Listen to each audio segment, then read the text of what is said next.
બેનના સગા મતલબ એમના સગા બેનના હસબન્ડ છે, એટલે એમને એનું રહેવું બહુ જરૂરી છે એ લગ્નમાં.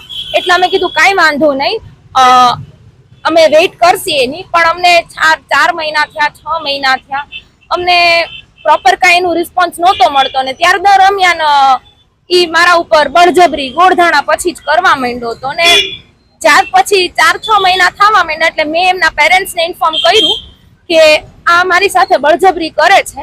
અને હવે એ લોકોએ અમને પછી કઈ કારણ દીધા વગર એને અમારા સાથે ઈ કે છે સગાઈ અમારી સાથે તોડી તો છે નહીં, કેમ કે અમારી વસ્તુ એની પાસે છે, એમની વસ્તુ અમારા પાસે છે. અને છોકરો હજી હમણાં 29મી ઓક્ટોબર 2024 સુધી મારા મેસેજીસ વાંચે છે, બ્લોક અનબ્લોક કરે છે. તો અમે ઈ જ ઓલામાં હોય કે આને હજી મારા સાથે લગ્ન કરવાનો છે. અને ઈ બધી અમે ચાલતા હતા ને અમને 12 ઓક્ટોબર મને રાત્રે ખબર પડી કે ઈ ક્યાંક એનું થાય છે. એટલે હું ઈ જગ્યાએ પહોંચી અને મેં એની ઉપર ફરિયાદ રજૂ કરાવી દીધી હતી. તેમ છતાં એ લોકોએ પ્રેશર બનાવી દીધો તો એની લાગવગનો, કે એને જે મને ધમકી આપી હતી એ જ રીતે એને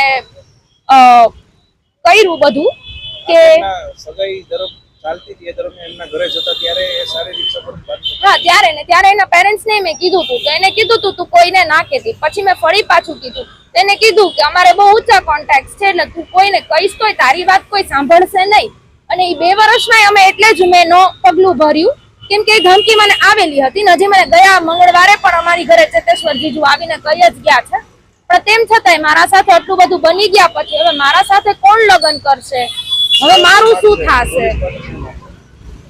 બસ ઈ જ કે કાં તમે એને કહો કે મને અપનાવી લે હવે, કારણ કે કોઈ સારો છોકરો મને નહીં મળે. એને બધે કહી દીધું છે અમારા લુહાણા સમાજમાં કે આ છોકરી પાગલ છે ને આ છોકરી ખરાબ છે. ને હવે મને તો મારા સમાજમાં તો મને શારીરિક રીતે આવી રીતે કરી અને હવે મારા સમાજમાં પણ મને બદનામ કરી દીધી છે. તો હવે એને ગમે તેની સાથે લાલચ દઈ છોકરીને ક્લિનિકનું ને લગ્ન કરી દીધા છે. પણ એને એમ છે કે ખાલી લગ્ન કરીને અમે લોકો આને પાગલ ગણાવીને અહીંયા ફરિયાદ ન લેવા દઈ, હવે પોલીસને કોન્ટેક્ટ લગાડી દઈ. તો હવે મારી એટલી જ નિવેદન છે કે એ છોકરાને કયો કે મને અપનાવી લે અને એ છોકરીને એને જે પણ કીધું હોય એ એને દઈ દે, એની જે પણ પૂર્વ, અને કાં પછી મને ન્યાય આપે પોલીસ અને કોર્ટ, અને એની ઉપર જે પણ પનિશમેન્ટ ને બધું ચાર્જ લાગતા હોય ને લોકઅપ ને એ બધું કરે.